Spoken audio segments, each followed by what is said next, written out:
Assalamualaikum warahmatullahi wabarakatuh.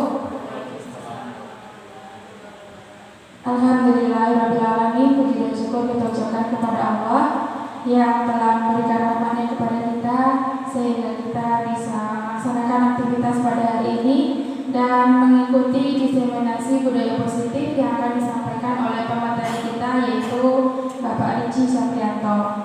Kemudian selama berangkat salam kita kirimkan buat Nabi Muhammad SAW.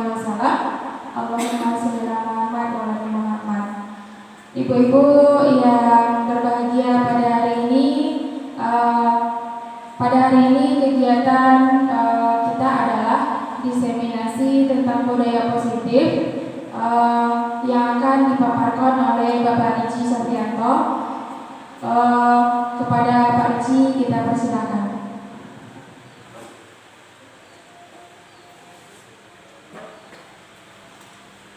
Assalamualaikum warahmatullahi wabarakatuh. Selamat siang semuanya Ibu. Alhamdulillahirrahmanirrahim. Puji syukur kepada Allah Subhanahu wa taala yang telah melimpahkan rahmat serta karunia kepada kita sehingga kita masih diberikan kesempatan untuk berkumpul di ruangan ini dalam rangka diseminasi budaya positif.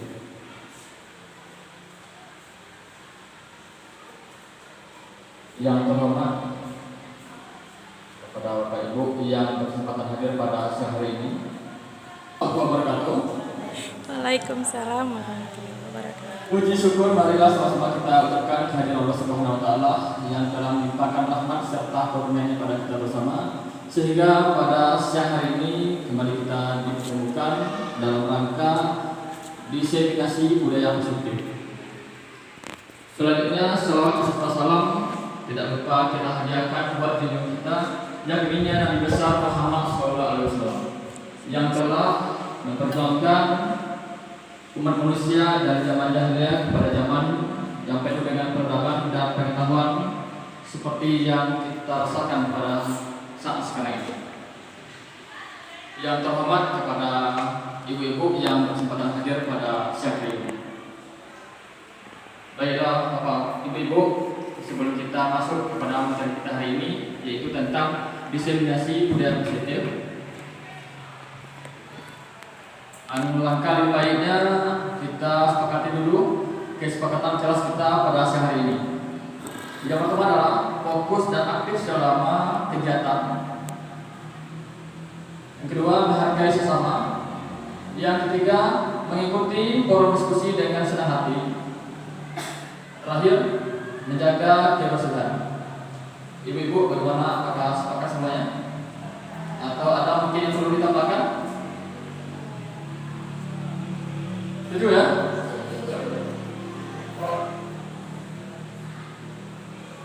Nah, sebelum kita mulai materi kita, terlebih dahulu kita sedikit.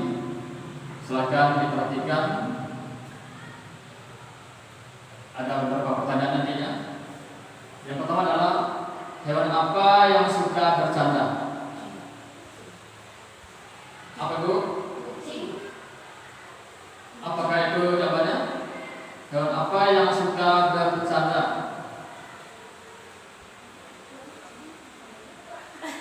Mungkin ini karena kucing banyak ada di rumahnya ya, yang suka bercanda, bergelut mungkin dengan kita.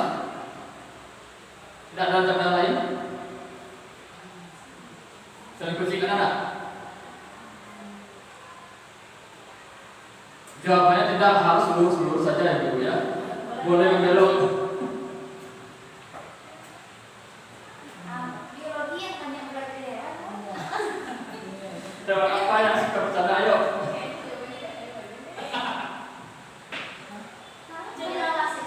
Cendrawasih. Cendrawasih ya. Cendrawasih. Cendrawasih. Ya, sudah jawabannya tergantung kita ya. Tadi mungkin dia mendekati cendrawasih. Nah, cendrawasih itu adalah kura-kura. Yang kedua, mengapa bumi semakin panas? Bevi, kenapa bumi semakin panas?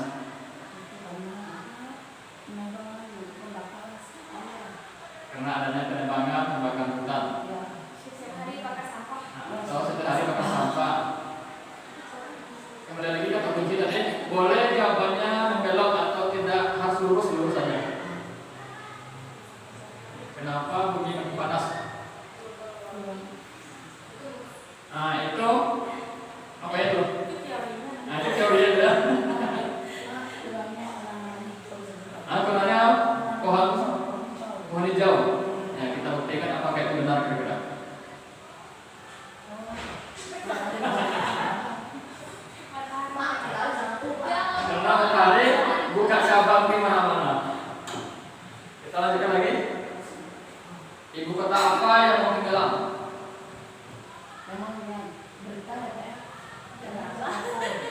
Jakarta. Mau tenggelam ya Jakarta. Saya tahu lagi Jakarta tenggelam itu juga menurut teorinya. Nah, yang ibu-ibu ini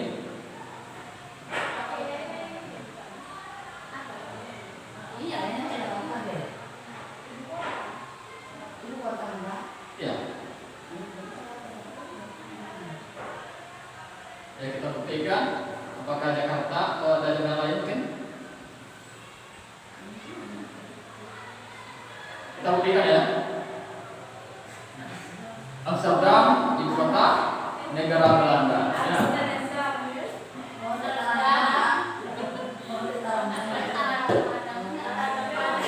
Setuju ya Pak ini? Setuju? Betul. Berikut lagi yang keempat, binatang apa yang aneh di dunia? Nah, binatang apa yang aneh di dunia ini?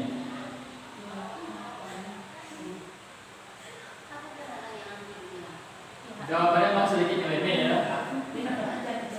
Binatang jadi-jadian. Ada lagi yang lain?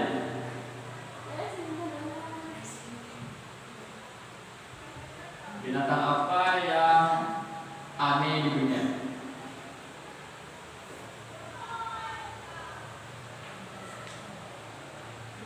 Silakan, selain binatang yang jadi-jadian.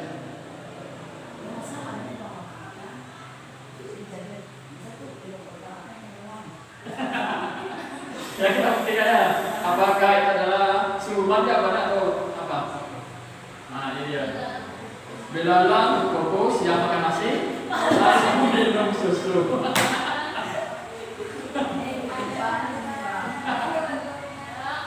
Ini lagi bu, yang terakhir. Jus apa yang turun dari langit?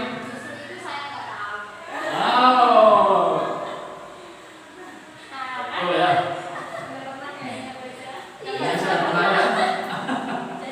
Dari 5 soal tadi, satu yang apakah ini tuntas?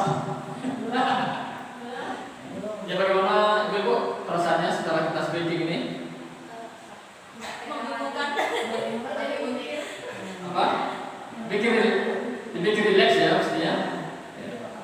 Bikin otak mudah tapi tetap ringan ya bu, tidak memberatkan.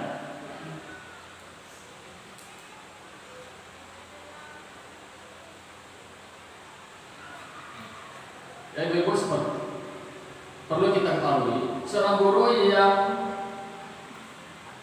guru yang didukung dan ditiru harus memiliki keteladanan dan kemampuan dalam mewujudkan budaya positif di sekolah. Budaya positif tersebut dapat dijalankan dengan konsep-konsep inti seperti disiplin positif, motivasi perilaku manusia, atau hukuman dan penghargaan.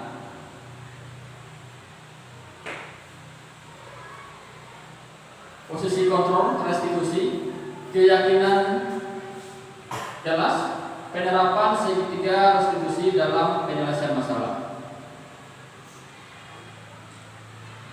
Berikutnya konsep inti budaya positif. Yang pertama adalah perubahan paradigma belajar. Jadi sebagai guru bagaimana pandangan kita sebelum dan sesudahnya. Yang kedua adalah disiplin positif. Kita mungkin ini juga pernah dengar apa yang disebut dengan disiplin positif. Apakah itu sama dengan mungkin tata tertib atau aturan-aturan yang pernah kita lakukan selama ini. Yang ketiga adalah nilai-nilai kebajikan. Apakah di kelas atau tata tertib sekolah kita ini sudah menampilkan nilai-nilai kebajikannya atau justru belum? Yang keempat adalah kebutuhan dasar manusia. Kita sebagai manusia dan juga dengan peserta didik kita memiliki kebutuhan dasar. Jadi kebutuhan dasar inilah yang harus dipenuhi terlebih dahulu.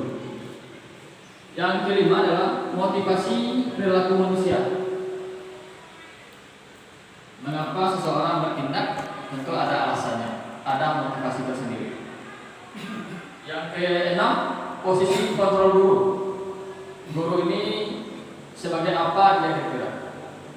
Ada nanti beberapa tahap. Berikut adalah keyakinan kelas. Ini adalah kesepakatan yang dibangun oleh guru bersama dengan warga kelasnya. Yang terakhir adalah segi 3 restitusi. Ini adalah penyelesaian terhadap masalah-masalah yang nantinya mungkin dialami oleh peserta didik kita.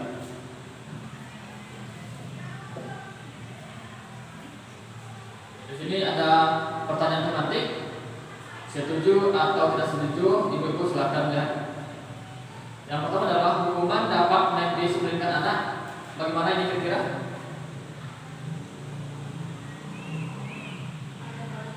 Hukuman dapat mendisiplinkan anak. Bagaimana ini? Hukuman dapat mendisiplinkan anak.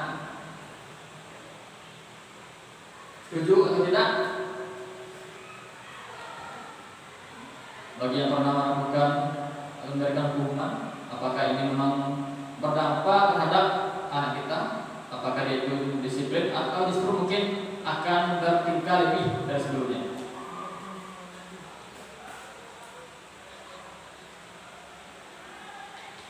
Bagaimana Ibu? Apakah hukuman dapat mendisiplinkan anak? Jawabannya setuju atau tidak setuju? Setuju. Silakan berikan contoh, ada tak? Contohnya, mengapa setuju?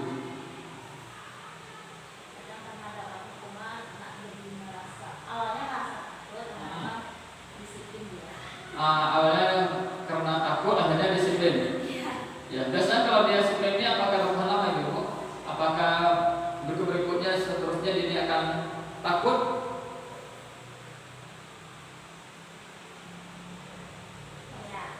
Ya. Bagaimana ini? Setelah kita berikan hukuman atau sanksi, apakah anak ini akan berubah dia? Berubah ya?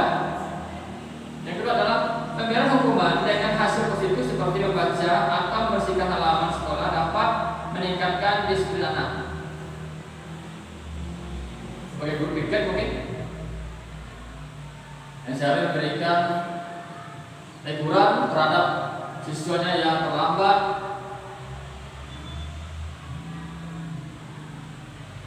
Bagaimana dengan ini?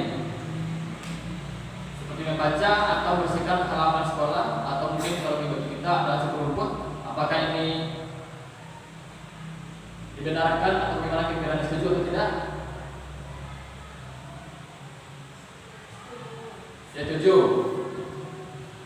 Yang ketiga adalah memberikan penghargaan dapat meningkatkan motivasi belajar anak. Setuju juga? Ya. Jawaban ibu-ibu ini nanti akan kita temukan dalam materi kita selanjutnya nanti. Apakah memang selama ini tindakan yang kita lakukan itu memang tepat atau tidak?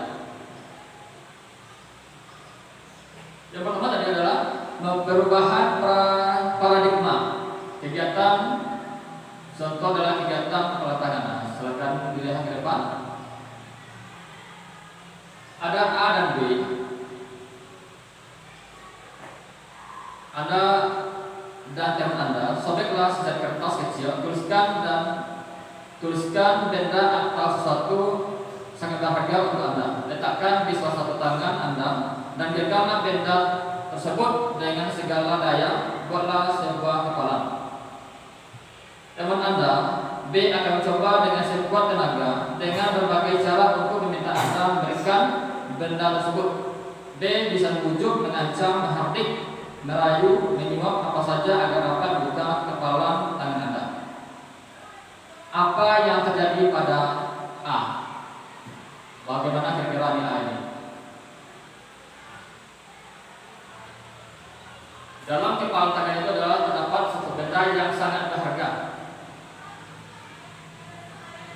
Ada orang lain yang ingin merampas atau mengambilnya dengan cara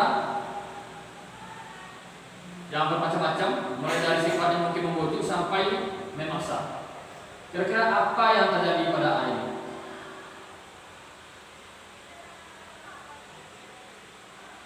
Sesuatu yang berharga, apakah mungkin dengan mudah kita lepaskan? Jadi kira-kira apa yang terjadi?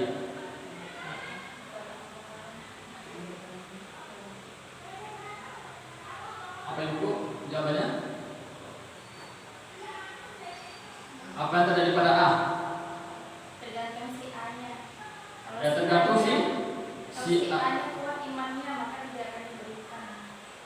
Betul sekali ya. Walaupun menyuap, kalau dia kuat imannya nggak akan diberikan.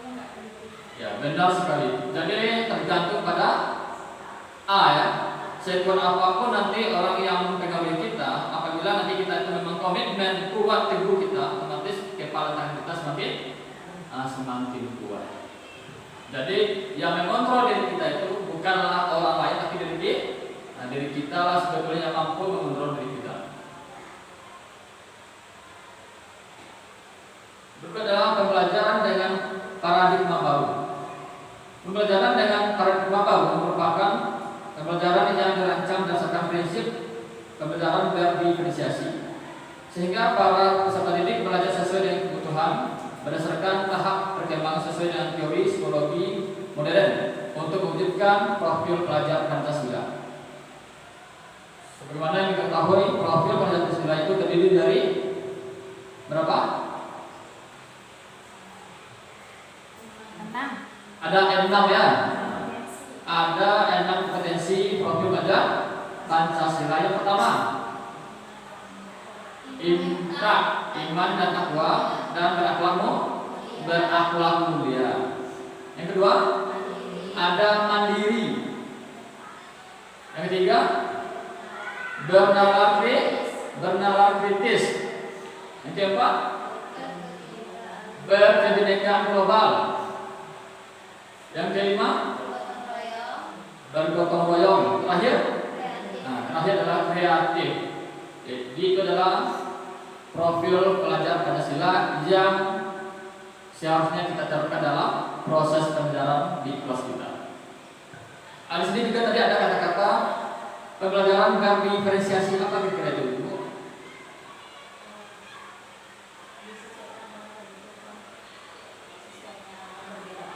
Bagaimana kita ini memandang pembelajaran berdiferensiasi?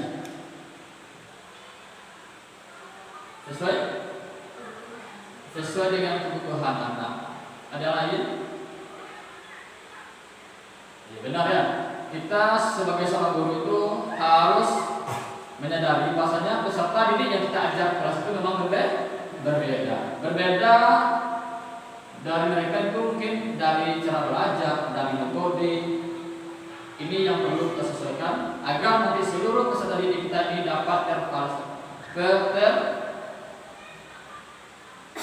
cakup dalam pelajaran kita.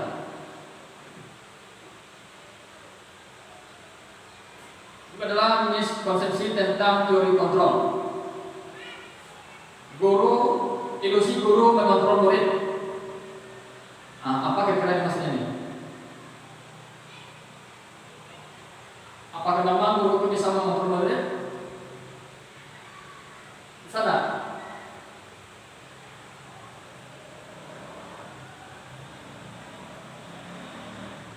Apakah kita ini bisa mengontrol murid kita? Iya. Bagaimana? Selama ini iya. Selama ini iya ya, kita beranggapan bahasanya kita itu mampu mengontrol murid kita. Tetapi kenyataannya tidak seperti itu. Yang kedua adalah ilusi bahwa semua perbuatan positif efektif dan bermanfaat.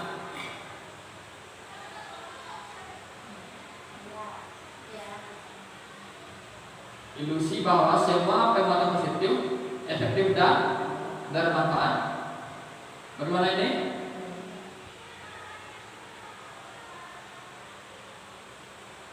Benar? Berikutnya ilusi bahwa kritik dan membuat rasa bersalah mampu menguatkan karakter. Bagaimana ini? Ilusi bahwa kritik dan membuat rasa bersalah mampu menguatkan karakter anak atau peserta didik kita. Ini kan sering kita lakukannya. Apabila peserta didik kita itu melakukan pelanggaran, kita ini sebagai guru biasanya kita itu membuat mereka ini berusaha agar mereka ini sadar ya dengan menyadari kesalahan mereka, tapi tanpa dari suruh asumsi. Apakah ini nanti akan menggunakan karakternya? Tentu tidak. Terakhir adalah ilusi bahwa orang dewasa berhak memaksa. Bagaimana ini? Menurut kita ya. Yang lain? Ya, kita benar ya. Kita beranggapan bahwasanya orang kecil itu adalah nurut sama orang tua. Nurut sama orang tua, nurut sama orang dewasa. Tapi kenyataannya tidak. Jadi ini adalah prinsip-prinsip yang selama ini kita pegang. Menurut baik kita, tapi kenyataannya belum tentu baik.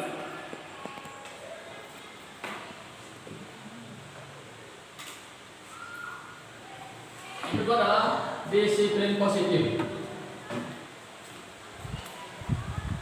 Disiplin positif merupakan suatu cara penerapan disiplin yang mengajarkan anak bertanggung jawab dan menumbuhkan kesadaran diri berdasarkan nilai-nilai kebajikan. Disiplin positif lebih ke arah disiplin diri yang dapat mengontrol diri dalam melakukan segala tindakan. Disiplin diri dapat membuat murid memahami dan menyadari berdasarkan motivasi internal, bukan akibat paksaan, ujian atau hukuman. Selama ini bagaimana kira-kira kita dalam menerapkan ini? Apakah sudah termasuk disiplin positif?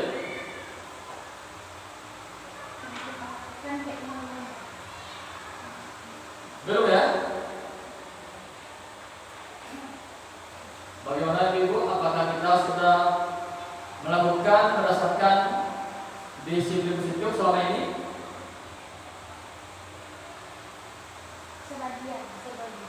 Sebagian ya. Kita telah melakukan tapi belum sempurna, atau mungkin kita telah melakukan tapi tidak konsisten atau tidak seluruhnya. Kita mungkin telah berusaha untuk menyadarkan anak, tapi dalam beberapa kasus berikutnya kita ini mungkin lupa, sehingga berikut lagi mungkin akibat lagi seperti itu anaknya. Jadi kita selama ini telah melakukan tapi kita belum konsisten. Yang ketiga adalah nilai-nilai kebajikan. Nilai yang disepakati bersama, lepas dari suku, bangsa, agama, bahasa maupun latar belakangnya. Contoh nilai kebajikan berdasarkan profil pelajar Pancasila yang tadi ada berapa? Ada 6. Beriman dan bertakwa kepada Tuhan Yang Maha Esa, berakhlak mulia, berkebinekaan global, gotong royong, mandiri, kreatif dan bernalar kritis. Itu adalah berdasarkan profil pelajar Pancasila. Yang kedua adalah berdasarkan apa itu? Nilai kebajikan yang ada. Mandiri, menghargai, antusias, empati, keingin-tahuan, kreativitas, kerjasama, percaya diri dan komitmen. Terakhir, keterampilan hidup.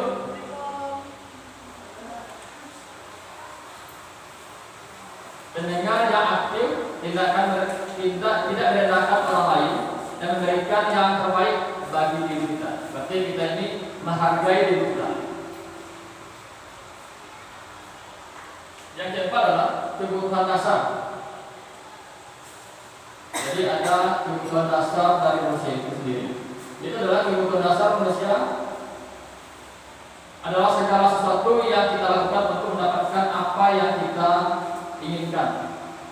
Seluruh tindakan yang kita lakukan memiliki tujuan tertentu, dan semua usaha terbaik yang kita lakukan adalah dalam rangka agar kebutuhan dasar kita terpenuhi dengan baik.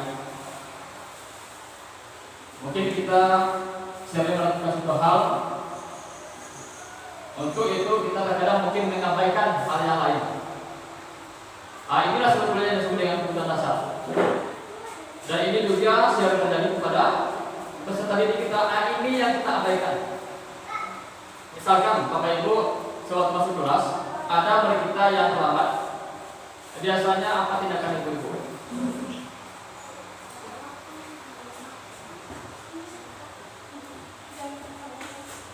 Halo, biasanya kalau ada murid kita yang terlambat sewaktu kita di kelas, terlambat ini mungkin barangkali sudah ada sekitar 15 menit, apa yang kita lakukan?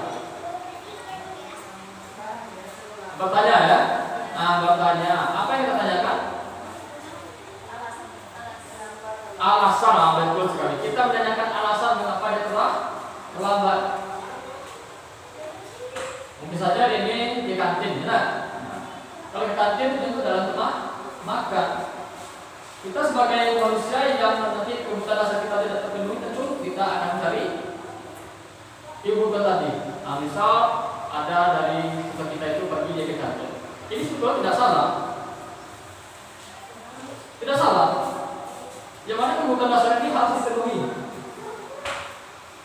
Cuma nanti mungkin ke depannya bagaimana kita memposisikan. Begitu juga dengan diri kita. Yang namanya manusia ini memiliki kebutuhan dasar yang harus dipenuhi. Jadi ke depannya mungkin kalau ada sesuatu kita terlambat, kita ini tidak langsung marah, tidak langsung menghukum, tapi kita menanyakan dulu apa alasan mengapa dia ini sampai terlambat. Dari sini nanti baru kita temukan solusi. Kita tanya apakah mungkin jadi tidak sempat makan di rumahnya, atau mungkin tidurnya bangunnya mungkin telat. Jadi kita gali lagi apa kira-kira yang menyebabkan sampai dia ini lupa makan. Nah, sehingga nanti kejadian ini tidak terulang lagi. Jadi memang kebutuhan dasar ini adalah memang satu hal yang harus dipenuhi.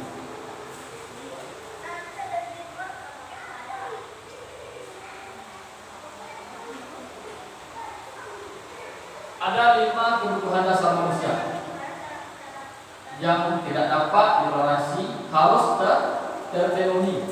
Yang pertama adalah bertahan hidup. Itu tadi contohnya. Misal kita ada yang pergi ke kantin, ya, makan, pakaian, tempat tinggal, keamanan dan kesehatan. Ada barangkali mungkin nanti kita temui sisi kita itu mungkin berkelahi, ya. Mungkin di sini nanti kita akan menemukan hasilnya adalah ketika keamanan. Barangkali mungkin sesuatu kita ini terdesak sehingga dia itu harus membalas. Tidak mungkin dia ini berdiam diri. Nah, inilah yang maksudnya dengan kebutuhan untuk keamanan. Itu adalah kasih sayang dan rasa diterima. Apa contohnya? Rasa diterima, dipedulikan, berbagi, kerjasama, apalagi menjadi bagian dari kelompok lain. Apakah kita ini juga ingin seperti itu?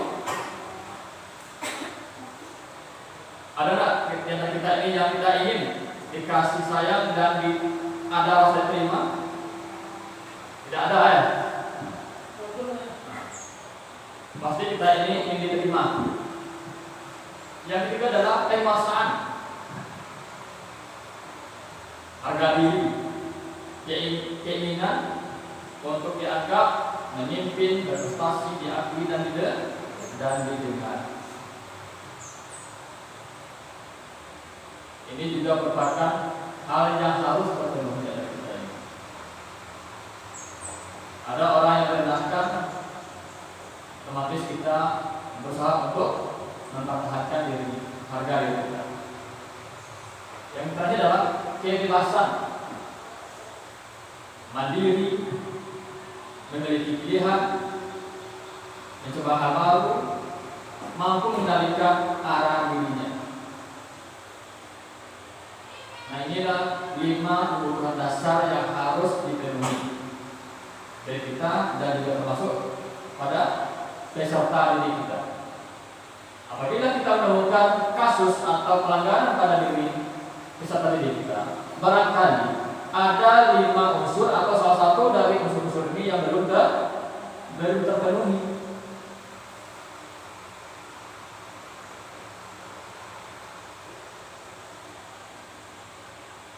Terlihat dari kesenangan bermain, humor, antusias, dan tertawa. Ada anak-anak kita yang tidak punya kesenangan. Nah, begitu juga lah kira-kira dari anak-anak kita ya. Jadi memang ini adalah 5 unsur dasar yang harus terpenuhi. Apabila ini tidak terpenuhi, otomatis dalam keseharian anak kita atau saudari kita itu tidak akan baik, tidak bisa konsentrasi dalam belajar. Kenapa? Karena membutuhkan dasar tapi tidak terpenuhi dengan baik.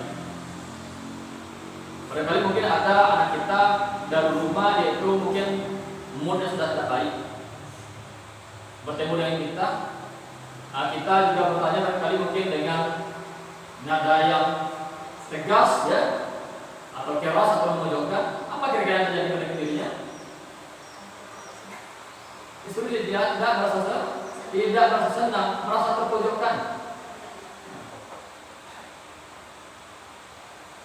Di sinilah tugas kita menggali kenapa dia itu bertindak atau bertingkah seperti ini. Tahu tadi ada masalah dari rumahnya.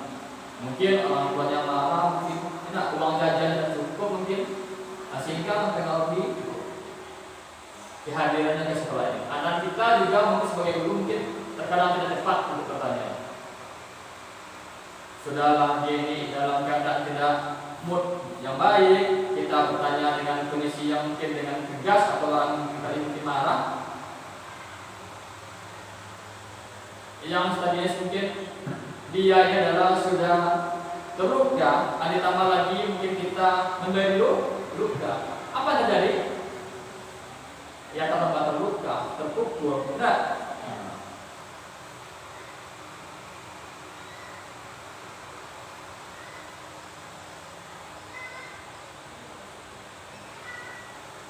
Yang kelima adalah motivasi perilaku manusia atau hukum dan penghargaan. Yang pertama adalah untuk menghindari ketidaknyamanan atau hukuman. Bagaimana ini kita ibu? Apakah kita juga pernah mungkin bertindak atau bisa tadi kita terus seperti ini untuk menghindari ketidaknyamanan atau hukuman?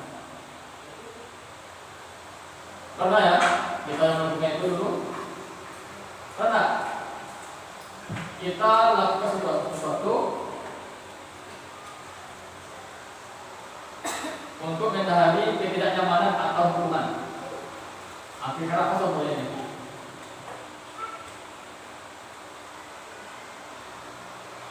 Motivasi perilaku manusia. Yang pertama adalah untuk menghindari ketidaknyamanan atau hukuman. Apa kira-kira contoh kasus yang kita temui di kelas?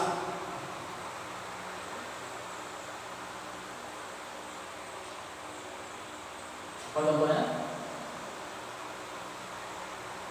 Apa contoh motivasi dari anak kita melakukan sebuah hal untuk menghindari ketidaknyamanan atau hukuman?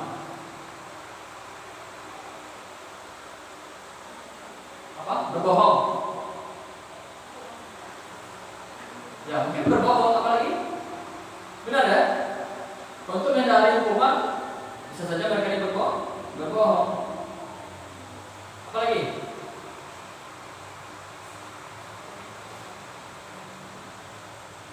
Apalagi yang lain?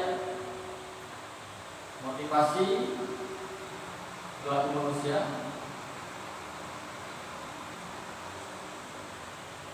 untuk menghindari ketidaknyamanan atau hukuman.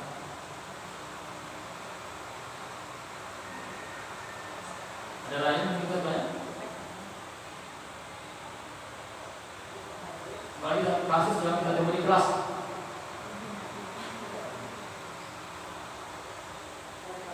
melakukan sesuatu demi untuk menghindari hukuman atau ketidaknyamanan. Apakah kita pernah menemukan anak didik kita atau peserta didik kita di kelas mencontek, atau kita menemukan hasil jawaban tugas yang sama? Pernah kita temukan itu? Ada yang lihat HP, ada yang mungkin copy paste dengan teman-temannya. Tidak. Kenapa mereka lakukan tadi? Ya untuk menghindari hukuman atau ketidaknyamanan tadi. Maka tidak heran mungkin kita temukan anak kita itu mungkin mencontoh, berbohong, atau mungkin kita larang ke HP atau dibuka. Yang kedua adalah untuk mendapatkan imbalan atau penghargaan dari orang lain. Untuk mendapatkan imbalan atau penghargaan dari orang lain.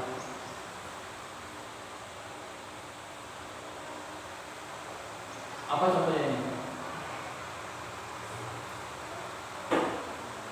Pak Yofi?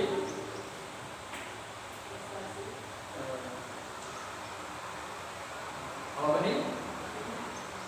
Mengenali sesuatu yang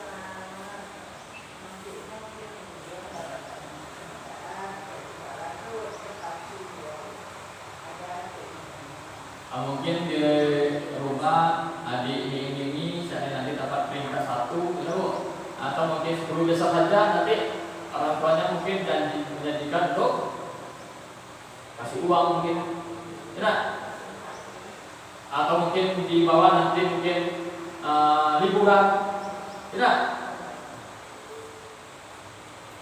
Ya kira-kira motivasi ini sudah benar kira-kira untuk menghindari ketidaknyamanan atau hukuman dan untuk memperoleh sesuatu hal yang telah dijanjikan. Apakah ini motivasi ini bagus atau bagaimana?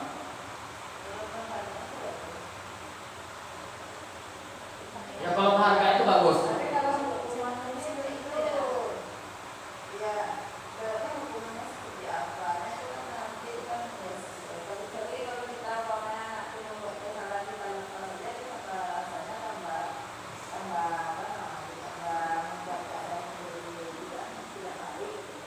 Kalau kita biarkan tentu justru nanti melunjak gitu ya.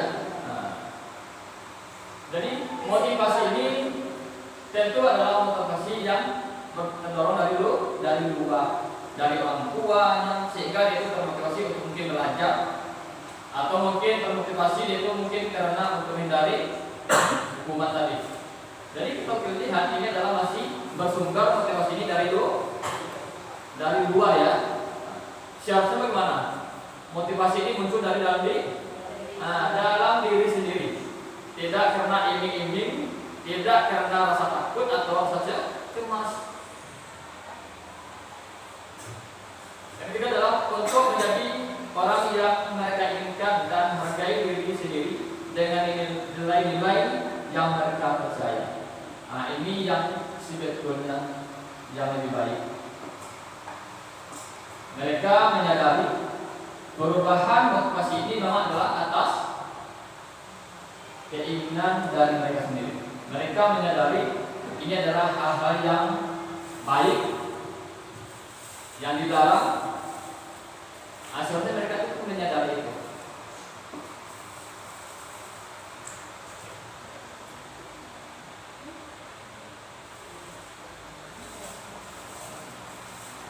Selanjutnya dihukum oleh penghargaan, bahwa penghargaan berlaku sama dengan hukuman dalam arti meminta atau mendukung seorang melakukan sesuatu untuk memenuhi suatu tujuan tertentu dari orang yang meminta atau menuju.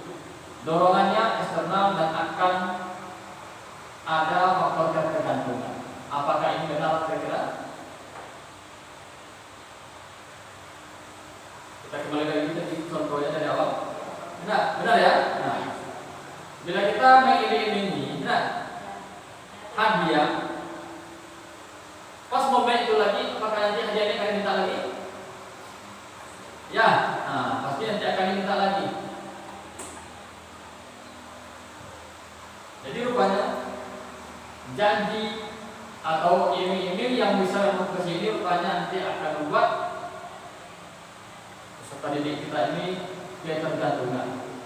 Karena apa? Motivasi ini berasal dari luar, bukan dari dalam diri sendiri.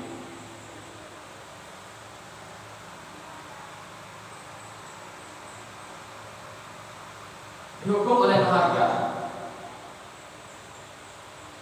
akan mempengaruhi dalam beberapa aspek. Yang pertama adalah pengaruh jangka pendek dan jangka panjang. Yang kedua adalah penghargaan menghukum. Penghargaan mengurangi ketepatan. Penghargaan merusak hubungan. Penghargaan menurunkan kualitas. Penghargaan mematikan kreativitas. Penghargaan mengurangi motivasi intrinsik. Nah, bagaimana kira-kira menurut Ibu?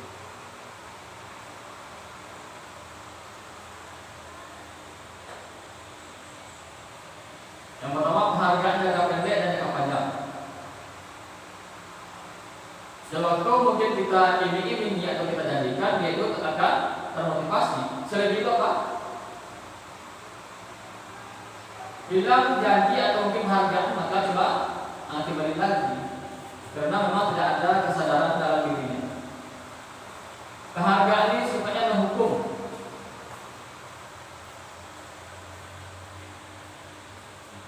Ya, nah, benar.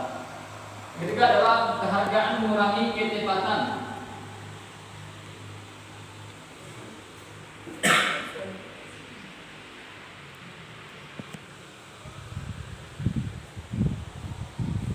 Sudah berapa kita? P3. Dapat 3. Kita lanjutkan. Penghargaan merusak hubungan. Benar ya? Biasanya penghargaan ini tidak sesuai, nanti akan menjadi ketidaksesuaian, cekcok. Ya. Jadi memang penghargaan ini harus sesuai. Apabila nanti mungkin tidak sesuai, ya terjadi hubungan tidak baik. Penghargaan menurunkan kualitas. Kenapa? Memang motivasi ini bukan dari dirinya. Penghargaan ini mengurangi motivasi intrinsik. Apa yang dilakukan ini atas dorongan dari luar.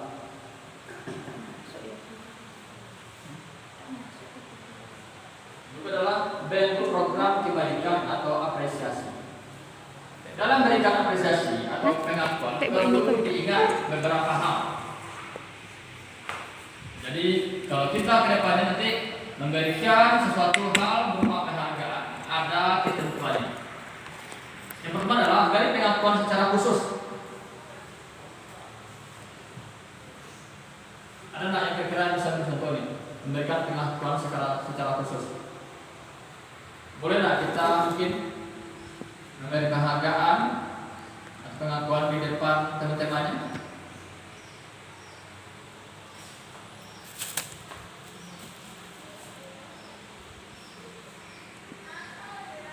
Beri pengakuan secara pribadi. Beri pengakuan kepada semua murid atau bergantian. Beri pengakuan secara konsisten atau fokus pada proses. Jadi dalam memberikan apresiasi atau pengakuan perlu diingat beberapa hal atau kategori. Mana kira-kira yang tepat atau momennya?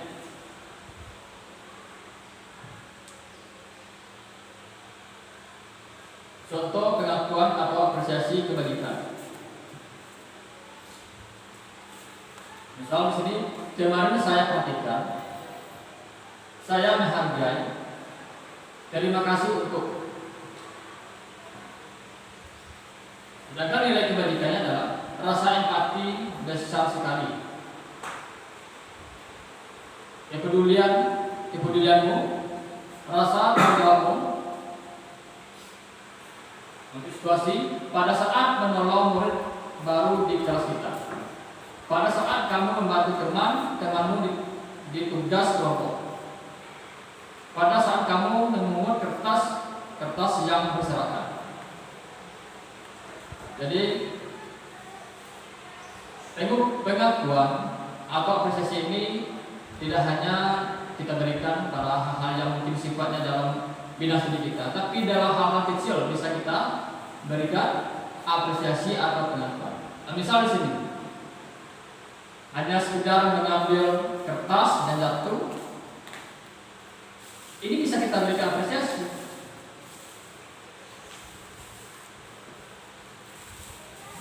Atau pada saat kamu membantu teman kamu dalam tugas kelompok,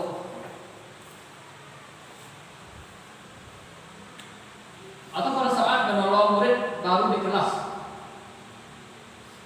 Ini kan tidak berkaitan dengan kita studi kita ya. Ini adalah sikap.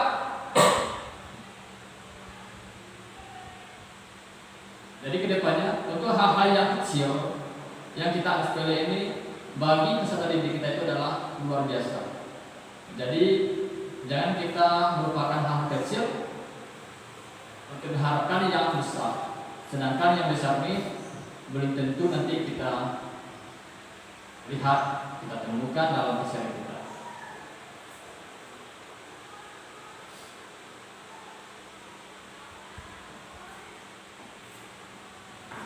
Berikutnya ini adalah perbedaan antara hukuman, konsekuensi, dan restitusi.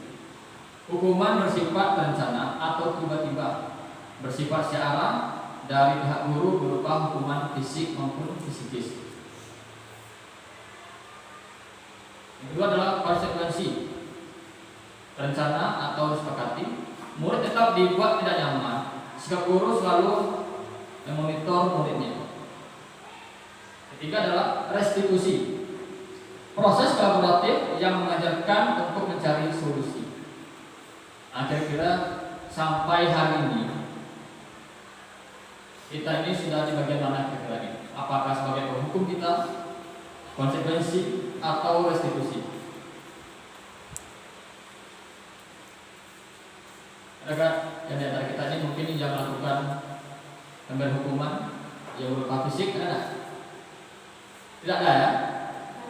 Tapi verbal kan? Ada?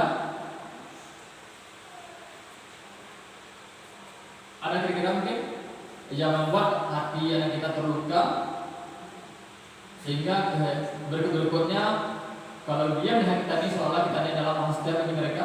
Ada tak?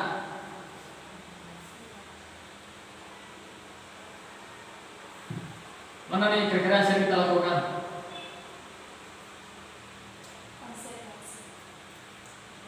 Konsekuensi yang terencana atau sepakati, murid tetap dibuat tidak nyaman, sikap guru selalu memonitor murid.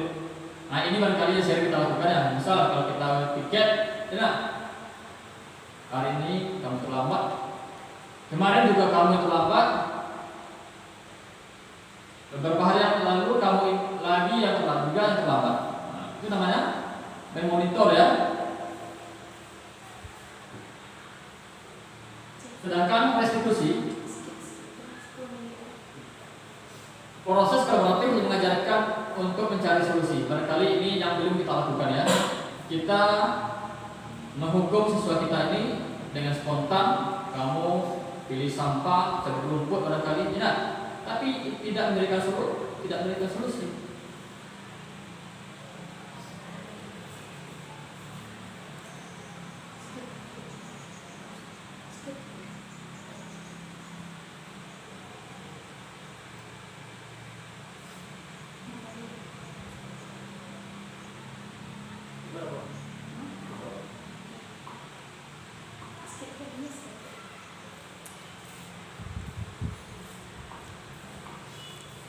Nah, ini adalah beberapa contoh ini perbedaan hukuman dan konsekuensi.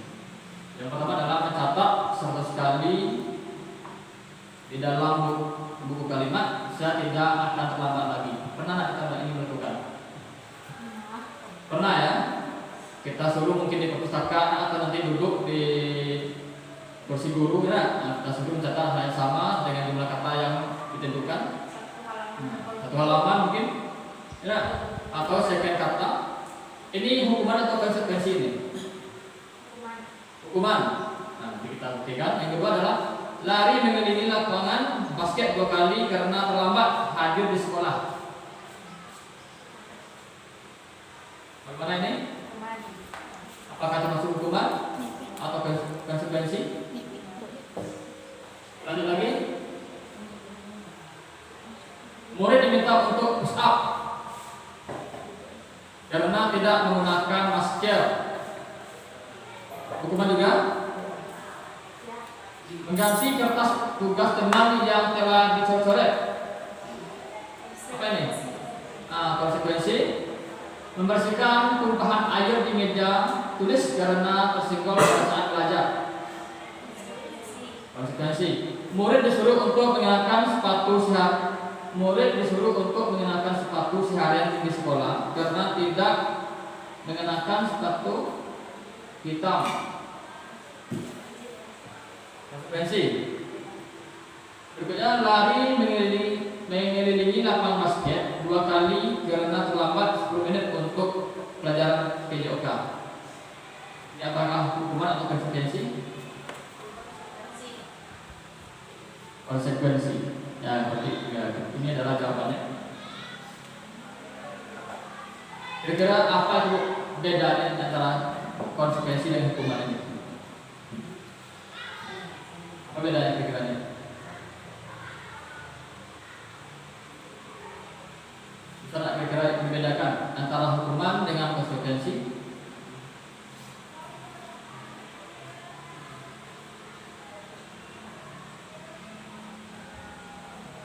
Ada tahu? Apa membedakan antara hukuman dan konsekuensi? Konsekuensi itu kalau sudah disepakati. Kalau hukuman berarti saja spontan. Ya, betul ya. Kalau hukuman itu dilakukan dengan spontan tanpa rencana, sedangkan konsekuensi berdasarkan kesepakatan.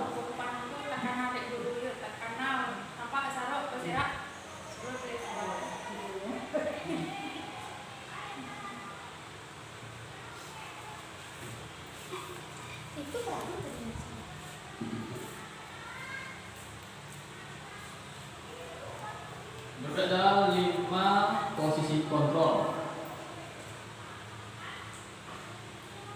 Yang pertama adalah penghukum, tembok rasa bersalah, teman, pemantau, dan manajer. Di antara 5 ini kira-kira kita mau di posisi mana ini dulu?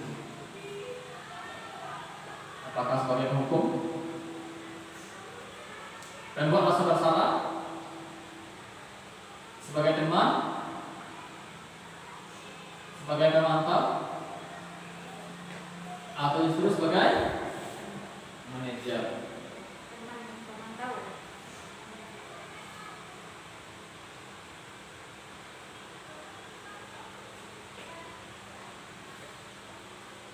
Di antara 5 posisi kontrol yang tadi, kita tentu berusaha untuk menuju sebagai manajer ya. Guru bersama dengan murid dan persilakan murid mempertanggungjawabkan perilakunya, mendukung murid agar dapat menemukan solusi atas permasalahan sendiri. Posisi manajer mengacu pada restitusi yang dapat dijadikan murid sebagai manajer untuk dirinya sendiri sehingga tercipta identitas positif dan berhasil pada diri murid.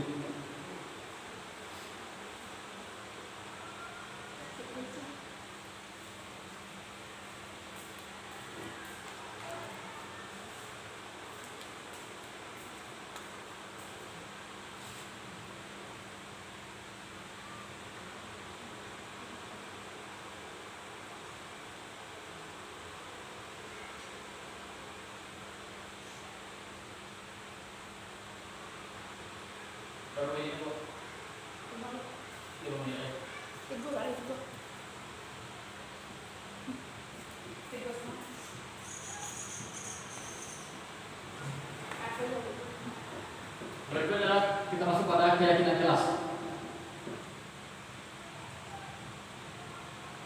Mengapa keyakinan kelas? Mengapa bukan peraturan kelas? Ada yang kira-kira bisa menjawab?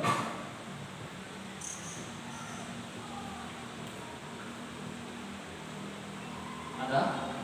mengapa keyakinan kelas yang kita bentuk beberapa pada terakhir ini di kelas kita, setiap masuk kita pasti ada keyakinan kelas sebagai pembuka dari proses pengajaran kita.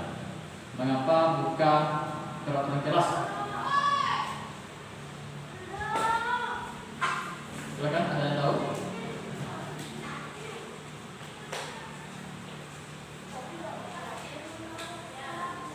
Ada yang tahu?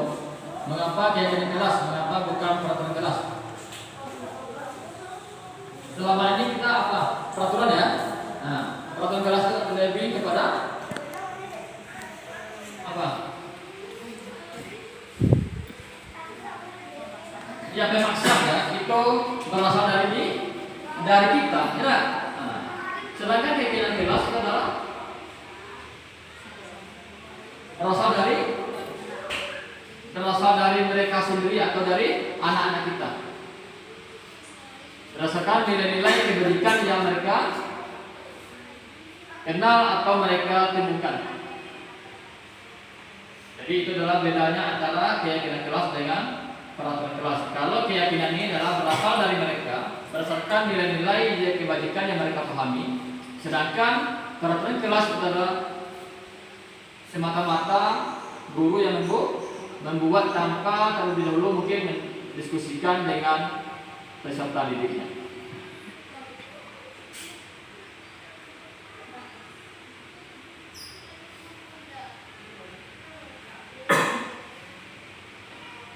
Mengapa tidak peraturan kelas saja? Mengapa harus keyakinan kelas? Mengapa kita memilih peraturan yang harus menggunakan helm bila mengendarai kendaraan roda 2?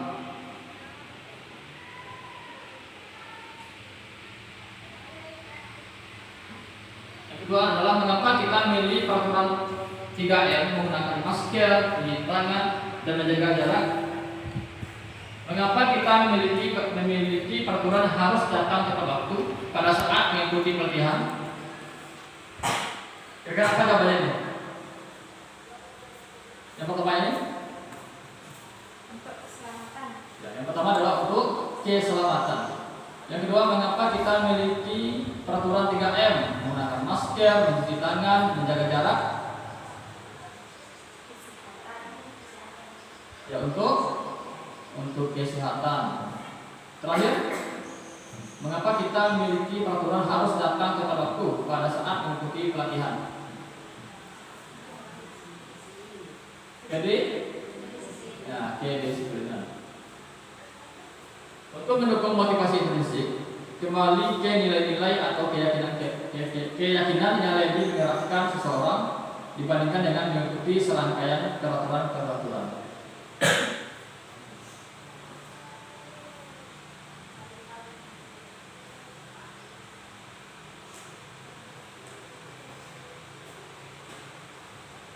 Itu adalah keyakinan sekolah atau kelas. Ini tahapan dari terbentuknya keyakinan kelas.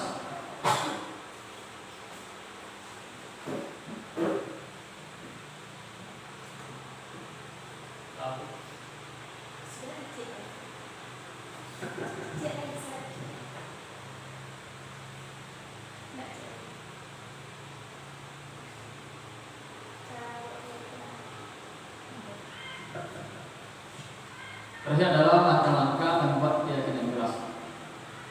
Yang pertama adalah menggali peraturan-peraturan yang disepakati di kelas.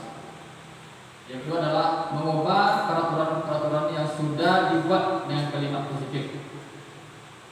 Menyarikan peraturan-peraturan yang sudah dibuat menjadi nilai kebajikan atau keyakinan kelas.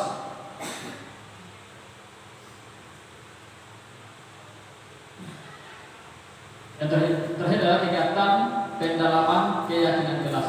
Jadi ini adalah langkah-langkah bagi kita untuk membuat keyakinan kelas di kelas kita masing-masing. Jadi keyakinan kelas ini kita bersama dengan warga kelas mengkomunikasikan, mendiskusikan nilai-nilai kebajikan yang mereka pahami atau mereka yakini selama ini.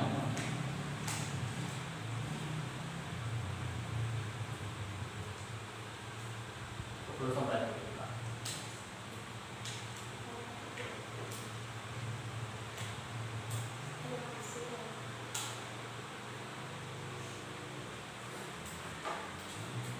Demikian apa Ibu untuk penyampaian kali hari ini. Selagi dan terkurang saya mohon maaf. Assalamualaikum warahmatullahi wabarakatuh. Waalaikumsalam warahmatullahi wabarakatuh.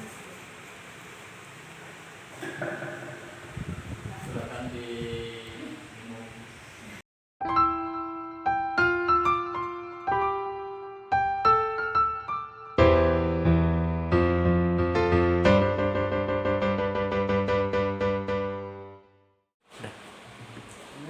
Waalaikumsalam. Silakan Iqbal dulu.